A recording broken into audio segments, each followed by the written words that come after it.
Ladies and gentlemen, welcome to Weird Frequencies. Broadcasting live from a bunker underneath a cornfield somewhere inside of central Illinois, deep down in the earth, hiding from all the scary people out there. It's Weird Frequencies. And tonight, we have a very, very, very special guest. I've been driving this poor man crazy for the past few months to get him on the show, and we finally got him. Ladies and gentlemen, the creator, the singer, the composer, the director, the writer, and the animator of Rocket Star's Death of a Rock Star. Ladies and gentlemen, it's Rocket Star. There we go. Welcome to the show. Rocket, thank you so much for coming on, man. So this show is called Weird Frequencies? Yes, Weird Frequencies. Does that mean I'm on a weird frequency since I'm on this show? Yeah, that's right. Yeah, we're sending out weird. Is that why I got invited here? It's like that guy's on a weird fucking frequency. Yeah. Let's have him on the show. You know, it's about music, and music is a frequency too. You know, we focus on weird things going on in the world, cool things going on in the world. You know, and what you're doing is weird and unique and amazing. You know. And needs attention. Yeah. I mean, if in case you don't know it and you just tuned in, Rocket has created and worked on an animated movie all by himself for the most part, for the last 13 years. Is that correct? It was 13 years. It wasn't the last 13 years, but it was 13 years. I finished in early 2020 was like when the mastering was finally done for it. Gotcha. Yeah. So, and he composed how many songs? 25, 27? 26. Does that include the bonus track that you sent out? No, that does not. Gotcha. So, all right, 26 songs he composed and played every instrument on. Well, not the strings or horns or drums or woodwinds. Really? I did. Okay. I wrote those parts. I composed all of those parts, even the drum parts. But I played all the guitar, bass, piano, sang everything but the female lead. But the orchestrations are all live musicians. It's all real strings, horns, and all that. That's all done in a studio, and the drums were done live in a studio as well. Who did do the female lead? I'm sorry? Who did do the female lead? That was Abby Ahmad, an excellent singer. Got her in at the very, very end of it when I was finally looking for somebody to replace my voice, which looked very strange coming off of the part of Ronnie Way and on the rough version of the movie. First, I was like, maybe I'll just like leave it on there. Then I watch it back and it's like, my voice on that body just doesn't work. So I put the feelers out on Facebook as we would do nowadays, and I got about 30 people. We're like, this chick's great, this chick's great, this chick's great. And they were almost all really excellent. But Abby's voice really stood out to me the most as kind of having really what I wanted for that character. And I sent her the stuff. I said, this is, the 2.5 songs I'd like you to sing. I sent her the clips too, because, some people, they might not want their voice coming out of that character or whatever. I didn't want anybody to feel like I didn't agree to that. So I'm always very upfront, and it's like, here's what you're doing. We loved it, and got together, booked the studio, went down, was like maybe 3 hours or so. I'm not sure exactly how long. And she took direction amazingly. I've never had somebody had to direct somebody else singing my stuff. I've always sang my own stuff. So it was very interesting experience for me. And she was just a consummate pro. Everything I was like, can you sing it a little more like this, a little less like that? And she just did it. She wasn't egotistical about it, or didn't say, oh, no, I don't want to. I feel like this. And then I'd always almost let her do a pass of her own too, because maybe her take would be better than what I wanted. We just did it that one night, and that was it. She nailed it, and I think she did an amazing job. And I haven't seen her since. Wow, never really? met her before, never met her after. We're Facebook friends, but that it was first song. She comes in so hard. She's amazing singer. Yeah, great addition. So, okay, so there's a million questions I want to ask you, but Tell me, where you're at now in the process of, you've created the movie and, you've worked on it so hard. And now, are you, I see you just promoting the heck out of it everywhere, all over Facebook. And, what's your next step with it? Are you going to, has it been fully released? Like, are they going to do try to do a theatrical thing, or how does that work? Even, we're stupid. We don't know. That's why we're asking. That is a stupid question. You're right. No, just kidding. Of course, I don't want to get kicked off the show so quick. So, I'm kind of going with the flow of where it takes me. Like I said, I initially finished it in early 2020. My timing is wonderful. It was literally like the week New York City shut down for the pandemic. So that's great. Great. He spent 13 years on something. Like, I'm done. Wait. The first pandemic in 100 years, everything's shutting down. So, it kind of took a while to then finally I started putting it into film festivals that following fall. The whole next year was in, a number of festivals, but they were, mostly online because of the pandemic. So it's kind of annoying. I did end up finally, in later, I think 2021, finally had the first couple of theatrical viewings of it in festivals, one in South Dakota, one in New York City. And then I was looking for, I had actually, back up a little bit. I first started doing the promoting on Facebook thing in late 2020, I believe it was, early 2021. And I was, was starting to go okay. I was, sold a handful of Blu-rays and DVDs. And then I got contacted by an agent who convinced me that this, really should be, in the hands of like a proper distributor. And in order to do that, I had to stop selling it on my own because they wouldn't be happy about that. So for the next several months, like 10 months or whatever, we tried getting regular distribution. And I did have several offers, but I was not happy with any of them. As you might be kind of aware, they don't exactly offer the most wonderful terms. Distributors, unless you have a whole lot of balls. I mean, you can stay independent like this, right? I mean, kind of. Well, sure. And that's what eventually, so, I tried, and then I did get onto a distributor that I was happy with, and then it didn't go well, as I should have suspected. And then that took us all the way to, maybe late 2022 or something like that. And at that point, I decided to put it up use this company called Film Hub, that gets it onto platforms like Tubi and Roku channel and things like that. If they pick it up, and it did, it got picked up by streaming services back then, and it was on Tubi, Roku channel, Plex, and a bunch of other ones, and it was up for about a year and a half, and it was kind of like dropping my movie into a black hole. Like, it's like I didn't really hear anything about it, had no idea who's watching it or not because they're very opaque with their statistics. Made basically nothing over a year and a half, like $100 or something like that. Wow. And eventually I was like, this is pointless. I didn't work on it for 13 years to not know what the fuck is going on with it, to just have it kind of like, oh, it's out there and who knows who watches it. So what a terrible earlier this year is when I got together with a marketing person. I took it down from all the streaming platforms and started selling hard copies of it and doing the ads on Facebook and Instagram, which is how you found out about it. And that's been like night and day with building a fan base for it. That's cool. You get the CD, you get the artwork, you're sending out autographs. Yeah, it's lost. It makes it an experience, stuff, by getting the physical product, and people get it in the mail and they take pictures of it with them and send them to me. And it's a whole nother thing doing it that way. And people complain a lot. They're like, why isn't it streaming? What are you like in the 1990s? And I'm kind of like, well, no, I'm in the 1970s, actually.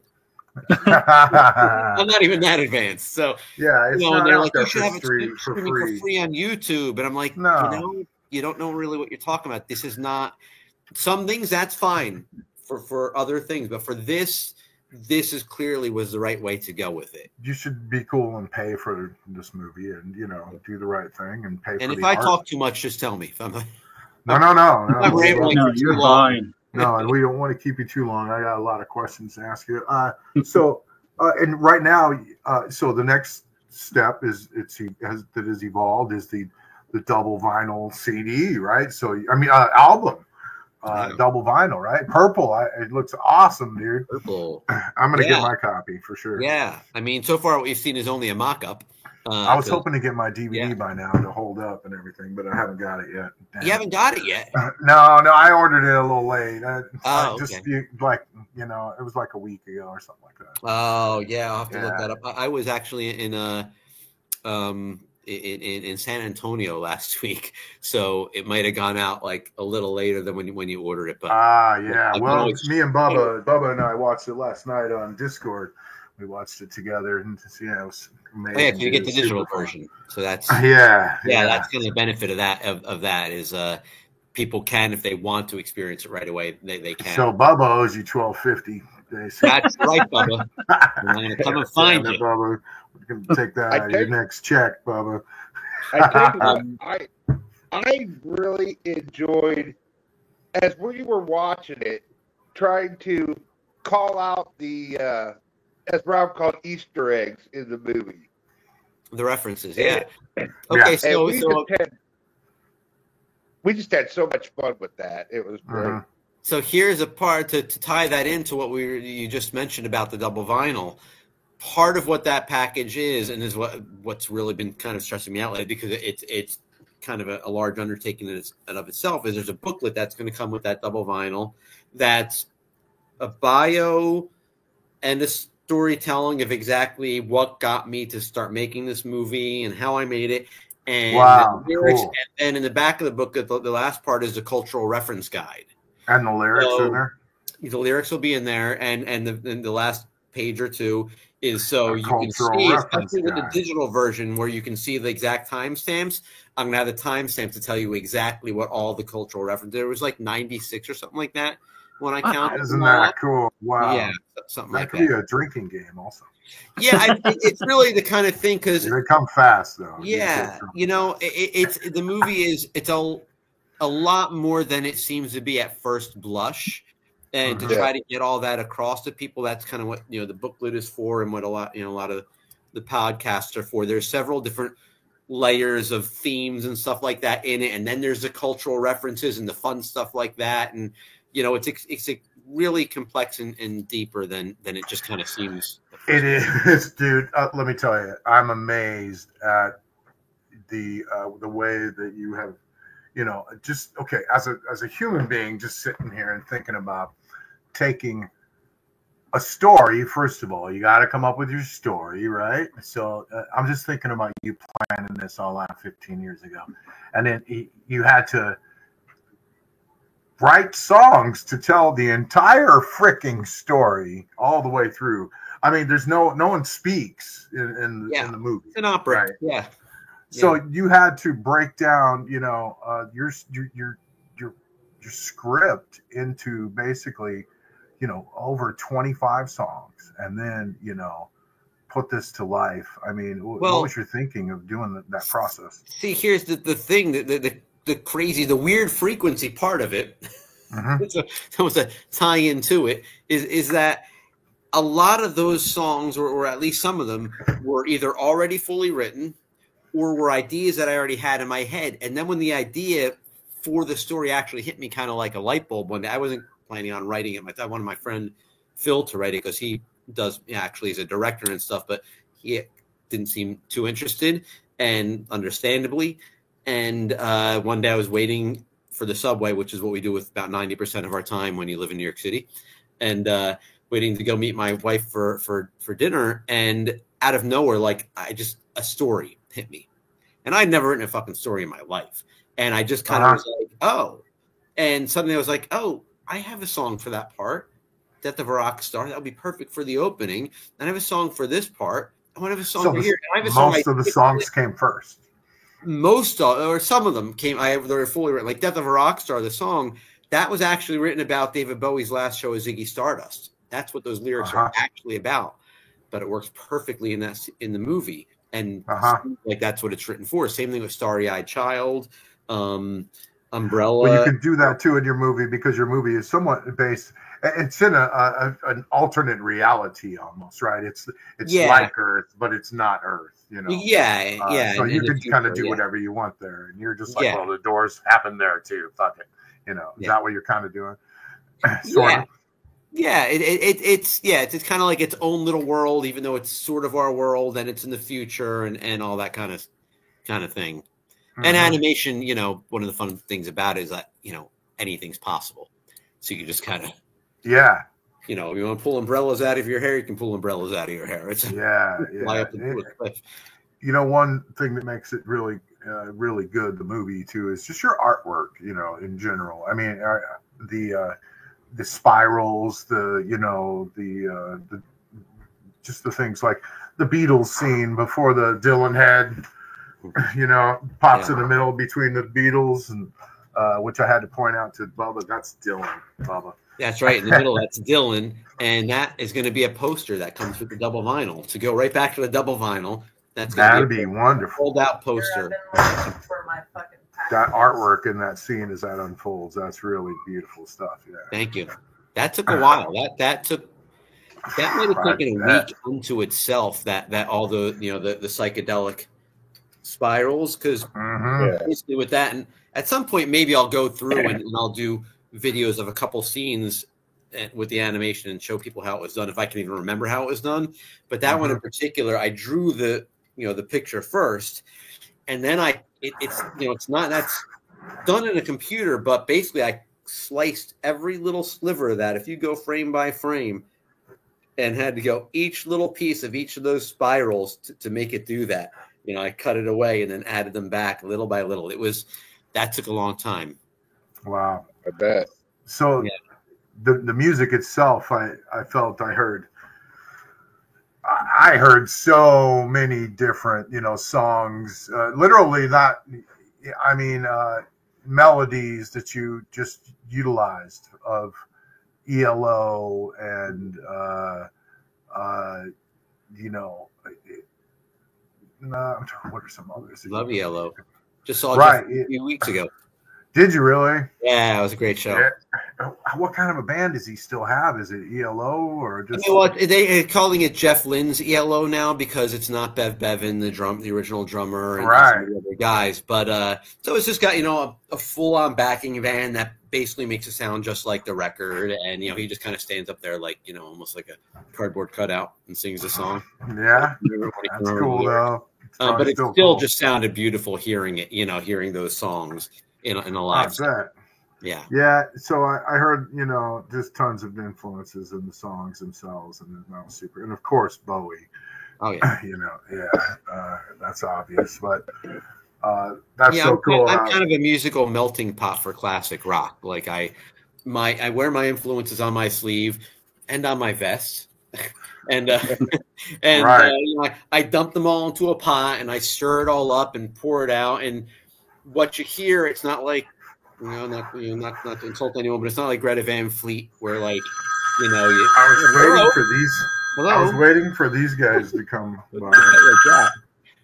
I'm sorry, that was my loud phone. That's okay. I was waiting for Kiss references to come by. Right. Well, I can mention that in a second, but no, there's something like Greta Van Fleet. The big knock is that they sound exactly like Zeppelin, or at least they did when they first came out. What I do is kind of like you can hear the influences very clearly, but I don't think it doesn't sound like any one person. It's like, there's some Bowie in there, there's some Queen in there, there's some in there.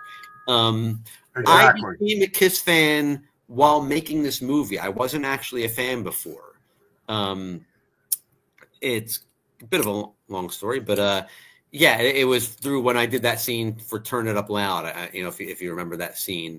With the song. I told Bubba that was his shout out to Kiss. No, it wasn't. It actually wasn't. It was a shout out to Slade. That's who I was trying to write a Slade song, and my friend Phil, he ended up being a consultant on the movie. He's mentioned in the credits. Gene Simmons loved Kiss. I showed him that clip, and he said, "Oh, dude, you wrote a Kiss song." I was like a nod to Kiss. I was like, no, I'm not. I said it was Slade. So later on, while I'm working on it, I'm listening to Paul Stanley's autobiography, and he mentions in there at some point that his template for Kiss's sound when they started out was Slade. Oh yeah. So we both tried writing a Slade song and ended up sounding like Kiss. And these kids don't even know who Slade is. What's the deal there? How did that happen? What's that, Slade? The kids just they don't know who Slade is. They, Yeah, their legacy just didn't they know who live Quiet on. Riot is, so they just kind of they get right. It, I guess Quiet Riot just stole that song. Well, how many bands stole their songs? Crocus, all kinds of bands stole songs from Slade. Yeah. Eat the Rich was Slade, wasn't it? Eat the Rich? Not sure. Yeah, I can't remember now. But anyway, so that's I eventually did through that listening to Paul Stanley's autobiography. Then while I was working on this, I went back and started listening to like early Kiss that I didn't quite know and became a really big fan. Actually, now I'm a huge fan. Nice. That said, the makeup on the characters in the movie, of course, when I was trying to think what kind of band would shock the masses into like being like, what the fuck is this? After rock, there was no rock and roll to them. And of course I thought, well, they'd want to have like makeup on to be really shocking, like Kiss or something. So that was of course a nod to that, even though I wasn't necessarily. The first thing I said when I saw the lead character, I was like, that's like Paul Stanley right there. You really, you did say that a couple times. You felt like the rocket star was actually looked like Paul a little bit. The face shape. It's hard. That's interesting. Paul Stanley. The visual, like outside of the makeup, it wasn't based on Paul Stanley, but I can see what you mean now thinking of it. Physically, he was based on Phil Lynott from Thin Lizzy. Really? Jimi Hendrix. Yeah, I saw that. From Guns N' Roses, of course. And him and his creator are black, aren't they? Or they're dark skinned? They're half black, yeah. And the scene's not in there anymore, but in the script, it's like his mother's white and his father's black, and all those guys. I don't know about Phil Lynott, but I know Hendrix and Slash and Lenny Kravitz, which are all half black. So that made sense for the character, which is why that's why he's half black. And he's a clone of everything rock and roll. So exactly, he's a clone of his creator, but they infuse him all those characters of all those people. Yeah, they might have slipped in a Paul Stanley's picture somewhere. Right. So, what are you drinking? I still have some of my Sam Adams Oktoberfest left over. Oh, dang! All right. When it's that season, I buy a number of cases and down to my. I got some of the sissy beer going on here. What's that there? Cherry. White Claw. White Claw. So cheers, though. I'm a dark beer guy. I like stout. Usually a Guinness or a heavy stout, but in the fall, I get feminine side out. So, let me think. What's next for you? Like, do you have plans on like another story like this, or part 2, or have you even thought that far ahead? Yeah, I've been so busy with selling things, and I'm basically a glorified customer service agent at this point because I'm all day long. I'm answering requests and issues that go on with mailing stuff and everything. So that's been dominating the last 10 months, which is great because it could be worse. I could have no customers or fans. So I haven't had a whole lot of time to work on anything, but I do have another rock opera idea that I already have some basic tracks for some stuff recorded. It's called Rock and Roll Ate My Baby. And I'm not sure if that should be the next one or not, because it's not quite as complex musically as this one, but it keeps trying to come through. And it's a very bizarre piece. It's stranger, as the title suggests. It's literally about a monster called Rock and Roll that eats babies, and pretty literal. And I think every song in it is going to have rock and roll in the title, or some combination of rock and roll. I just thought, I love AC/DC and bands that have rock and roll in several titles. I thought, what if I did a whole opera where every fucking song had rock and roll in the title? So this is completely way more ridiculous than what Death of a Rock Star is, both in story and just the whole idea. And I'm a little afraid that people will be like, what the fuck is this, And it's also a little more straightforward rock and roll, the whole thing. So that might be what I do next. It's not going to be a whole movie like this unless somebody decides to put up some financing and pay for it, because there's just no way I'm going to animate a whole movie. I might maybe do a comic book to go along with it or something. I don't know yet. Has animation changed now a lot, of course? It's just, I mean, it took me, 8 years to animate that one. I don't want to go away. And that was like, at some points working like, 10, 11 hours a day for 7 days a week. I don't want to do that. There's just no way. I did it once. You won't hear from me then until I'm like 60. So tell us about the process a little bit, though. I know you touched on it a little bit, but how in the hell did you do it? I mean, how are you animating that? By hand with a computer? I mean, a lot of it's drawn by hand. You can see also, or is it drawn mostly on computer? Or it's all can in you the break computer. that down just kind of shortly? It's all in the computer. I mean, I did my original sketches for the characters on paper, but it's all done. I have what's called a Cintiq, and you draw directly onto the screen. So you're still drawing. It's just on the computer screen. And I use, with the program that I use, Toon Boom Harmony. It changed a lot over the years. It was called Toon Boom Animate when I started. And I utilize several different types of animation styles in it. One of the things about working on my own, completely alone, and not knowing what the fuck I'm doing, is that I wasn't really quite, there were no boundaries on ideas that I had in the moment that morning. If I was like, no, I want to animate this, I have an idea here, let me do that. I didn't have to worry about like, oh, well, these guys didn't do a background for that, or these guys have, done this part. So you have to kind of keep to a schedule. I could just let my imagination and mind run wild with the ideas. And if I was like, well, this part, I need to like literally draw every frame for it, then that's what I do. Other things, there's different things that can kind of like morph shapes to each other, and then you have to kind of go in and adjust them. Other things, they have kind of there's so many different tools in there, and I utilize anything that I possibly could to get whatever effect I needed to get done for that scene. You had no drawing help at all, no artistic help at all. It was all you. It was all me. Yeah. Wow. Yep. You'd think, nowadays you see a Pixar movie, and the end of the Pixar movie, there's 7,000 people in the credits that created that movie, dude. Yeah. That's why I'll never I don't want to ever do it again. Nowadays, people just type in what they want to see on AI and ask it to make snippets for it to use. To some degree, and I'm not like anti-AI. I have nothing against it or not, but like I know that I can do better. So, creatively, because, it might be cool, and somebody might come up with a really cool thing in AI, a cool animated movie or whatever. But part of what makes my thing special, I think, is that it's imperfect. Yeah, you keep the human creativity in it.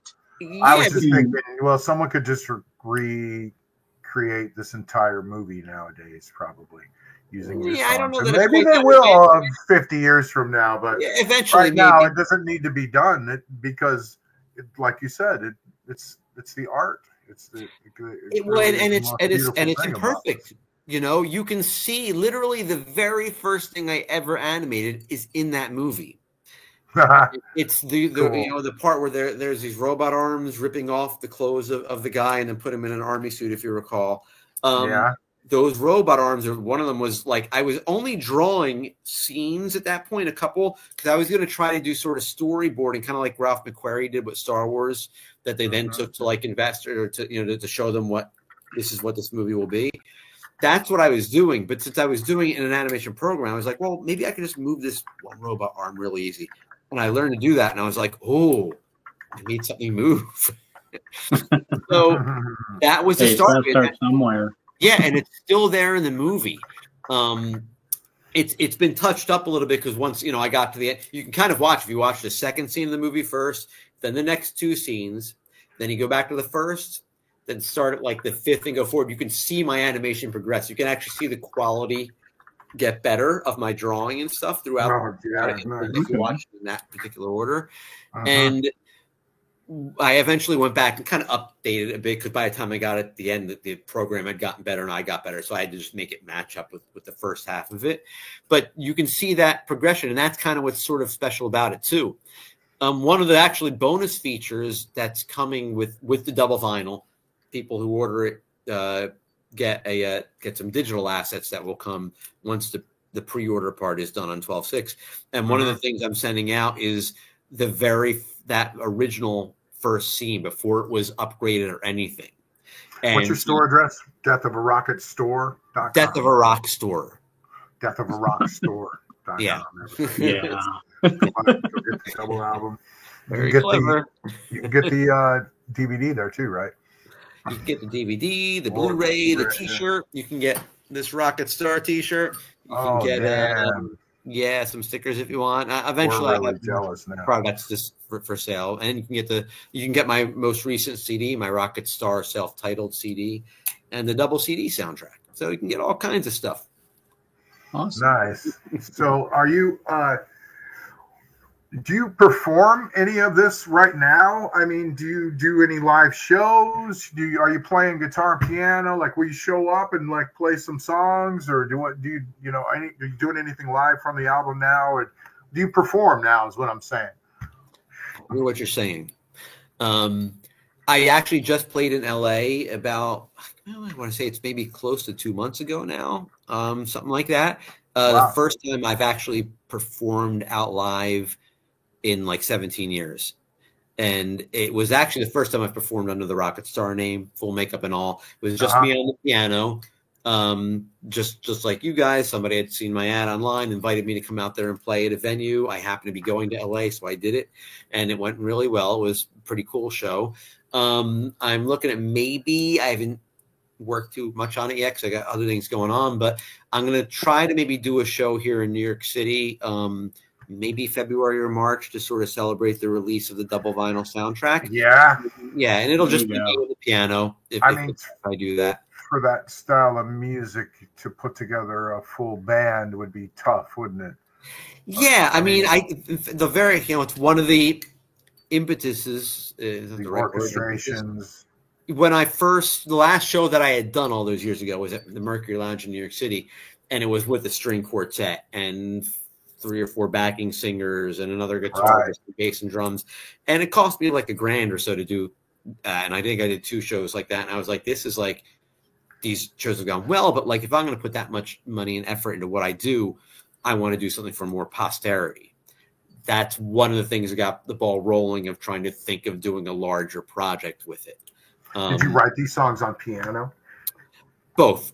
I write on both guitar and piano. And sometimes I'll write on the piano, then realize it's more of a guitar song and move it over to there, or vice versa. But yeah, I write on both instruments equally. Cool. Yeah, because I saw some videos of you playing. Actually, before I came on here, since I had the makeup on, I went and did a live thing on Instagram, because people have been asking me to learn how to play one of the more popular songs on it is 60 Summer Heartbreak. And some people had said, can you show us how to play it on the guitar? So I went on. Nice. Sort of tutorial. Very cool. So now something like this could be turned into like a Broadway show, or don't you think, or some sort of a... I would love for that to happen. Make some calls. See. Right. We'll take over as your agents. It won't come from me. I mean, if somebody ever gets a hold of me, or they, like I said, I'm completely... So you're open to something like that? I'm open to whatever comes along, and if I decide it's the right thing, then I'll go with it. I mean, like, it's here and there. I've got, like, I just played in a theater in Texas about a month ago because somebody reached out for that. It might play in a theater in Columbus where they're going to fly me out in Ohio to do a Q&A in March. These things come my way, and then I weigh them out to see if they're worth doing. Can we ask where you're based? Yes. So if somebody is like, listen, we would like to put this on theatrically, we have the resources to do it, then I'll hear them out and see what goes on with that. I would love for that to happen, but I'm not going to spearhead it because it's just like, I don't know enough about being in theater, which is odd because my father was a dancer. I kind of grew up on musical theater. Really? Yeah. Which kind of, I guess, makes sense, right? Yeah. So a dancer? He was a dancer, yes. Tap, jazz, and ballet, but like jazz, kind of like West Side Story type of stuff. Yeah. Super cool. Yeah. So, Rocket, we don't want to keep you too long. I know you've had a long day already performing, and We really appreciate you coming on, man. This has been so fun. I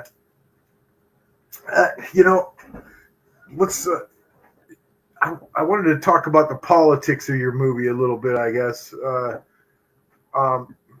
What are some of the, inspirations for the politics behind the movie? Who are the bad guys in that movie? The guys in the red with the hammers, and who do they represent? I mean, what's going on there exactly? Authoritarians of any sort, left or right, religious or non-religious. Anybody who tries to to trample on individuals or individual rights. It's interesting thing. So when I was first starting to do this, I happen to be, full disclosure, heavily libertarian. It's been actually anarchist libertarian. Anarcho-capitalist, you might call it. And I don't discuss much politics. I do in my personal life quite a bit, but not really professional. I kind of let it usually speak through my music. If I do it with my music, because I want anybody who wants to like what I do, I don't care what your politics are, anything like that. You're welcome in my world, so long as you're not being a douchebag to other people. Right. And so when I started making the movie, it was way more political than it actually is now. And actually, I might include the script with some of those digital things I send out to the vinyl buyers. And if they read that, they'll see it's like the book that's being handed out originally. And in that original clip that I'm going to send out is actually Milton Friedman's Free to Choose. It's not Be Free by Creator. And he's actually holding up, the Communist Manifesto with the bad guy. And so it's very clear and much more direct like that. The guys who I was working with sort of as consultants at the time, my friend Phil and another guy named Eisen Robbins, who have, different politics than mine to different degrees, but they saw it as like, we love this too. Like, let's try not to alienate anyone. You don't change any of your vision, none of the message, but make it its own little world. Use different language, different words. And that's why it became Be Free by Creator, where it's his book he writes instead of him trying to hand out this Milton Friedman book that I was interested in when I was younger and stuff like that. And it actually makes the story stronger because it doesn't alienate people right from the beginning. The messages of freedom of expression, freedom of speech, and authoritarianism, they're pretty universal. And, people on the left view people on the right like that, and people on the right view people on the left like that. And I view everyone like that. So that's kind of, where I come from it. But to me, I always wanted to make sure that even if people watching are like, well, I disagree with this part of it, or I agree with this message, or I don't agree with that one. If they want to just have fun with the fucking movie and enjoy the colors and the cultural references and stuff like that, that's what I want for them. I don't want them to have to agree with me or agree with every little point made in the movie. Right. Oh, I was paying attention to everything. There's a lot to take in, There's a lot to take in. I'm going to have to watch. And one of the overwhelming messages of it, I feel, is it's kind of non-political, but I think bears importance on every side of the political spectrum, especially now. And that's just don't become that which you hate. That's, spoiler for anyone watching, in case you want to turn it off now. It's like sort of the big lesson for Creator, the creator, the guy who creates Rocky Star. He's opposing all these authoritarians that are trying to tell everyone what to do and, not let them listen to rock them. Yet he's trying to control his own creation, who wants to just go off and be happy with this girl. But he's demanding that he still go on with this tour and tries to get rid of her because that's what he created him for. And he has to learn at the end, no, I have to let him be his own thing. He's an individual. I might have made him, but he has his own choices to make, even if I created him for a certain purpose. He was starting to become an authoritarian. He was, He was trying to interfere, made his girl go away. And that's the lesson he has to learn at the end to, let that, and that's what kind of frees him. Is by when he checks off in his own blood at the end, be free. He learned that lesson. He can only be free by not trying to control other people himself. So that's one of the central theme to me. And that's a great message. for life in general. So, well, let's tell everybody how they can pick up everything that you got for sale out there. We know we can go to rocketstar.com, right? Is that a site? That's your home site? Yeah. I got to work on my website. The regular website's a little lacking. So deathoforockstore.com, my web store is the best place to pick up the DVD, the Blu-ray, or get involved in the double vinyl pre-sale or the double CD soundtrack. You can always follow me on Instagram or Facebook. Just, look up my name on there. I'm very active on them. Instagram. Yeah. /Rocketstar, Facebook /Rocketstar, pretty much. Yeah, one of them is Rocketstar, STAHR, without the underscore. I forget which one, but just if you just search for my name on there, you'll find me. There's not that many Rocket Stars out there. Right, yeah. With that look cool. Like this. Yeah. So, and you can pick up the digital download, right? And that comes along with pretty much everything, right? Well, yeah. If you happen to come across one of my ads and buy it, it comes with that's part of the deal in the ad is it comes with a free digital download of the movie. If you buy it on my store, it's $5 extra for that. So look out for all you kids that just want to download it, but order everything because that's one of the coolest things about this whole project is the artwork and buying the double albums. You get all the booklets and you're going to get the cool artwork. You're going to get the lyrics, which is super cool. That's such a lost thing in downloading nowadays. These albums come out, hundreds and hundreds and hundreds and hundreds of albums come out, and you don't even know what the cover looks like. You don't even know what the artwork was. Yeah. I couldn't tell you the artwork for the last, 10 years of albums. You couldn't think of any cool cover. You know what I mean? And that really is a lost thing. I mean, I'm sure you guys go back in the day like I do, and the covers of records were one of the things you loved the most. Just a great cover, they stuck with you, and you wanted the T-shirt and that kind of thing. And the little cool things that you got inside there, were important. The notes about the band, the notes from the band, and that's one thing Kiss was always good at. They put a little note in there, and it'd be signed, and from Paul, and in fact, I will tell you this. Let me over here. I'm adding this to the double vinyl pre-sale. Just recently, I added one extra thing that's going to be in there, and that's this hand drawing that I had done, a print of this hand drawing that I did of the character. Wow, that's going to be that is really neat. Yeah, on Instagram, if you scroll down through my posts on Instagram, you'll see I made a video of me drawing it. I saw that. Yeah. Set up, yeah. And cool. On Black Friday, I'm going to start selling these separately as well. And I'm going to do a mystery drawing that I'm also going to sell along with this. And it's also going to be added to the double vinyl. So you'll get this and the mystery drawing that I haven't even done yet because I ain't got any fucking time. In a couple of weeks, and it'll be a surprise. So, yeah. And that they'll be able to get in the drawing on Death of a Rock Store. Yeah, they'll either be able to buy it separately or it's packaged with this one, or if they happen to buy the double vinyl, those will be added things to that. That'll be sort of bonus value added on there. Super cool. So what all gets signed? Everything or no? You're not I'm going to sign both of those pictures, and for the vinyl pre-sale, I'm signing the vinyl too. If you get a DVD, is that signed or no? Well, if you get it through the ad, that part of the deal is it comes signed. If you get it through my store, that's $5. Yeah, it's an extra $5. Super cool, man. All right, Rocket Star, ladies and gentlemen. Thank you so much for being on the show, dude. Well, I had fun, and I'm just so amazed by what you've accomplished with creating all this, and what an incredible job, dude. I'm proud of you. I appreciate that very much. I want to say I absolutely enjoyed watching it. It was fun. I'm sure there's going to be other stuff that I noticed that I didn't notice the first time when I watch it again, and it was definitely worth my time. Well, thank you, Bubba. I appreciate that very much. Heck yeah.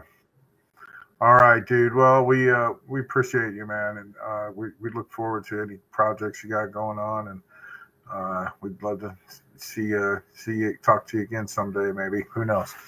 Awesome. Well, thank you very much. Yeah, everybody go out there and buy Death of a Rock Star right now. Rocket Stars, Death of a Rock Star, deathofarockstore.com. That's right. Ladies and gentlemen. There you go. Thanks again, Rocket. Thank Okay, you. that's it, everybody. Appreciate it. Have a good night. Take care. Peace out.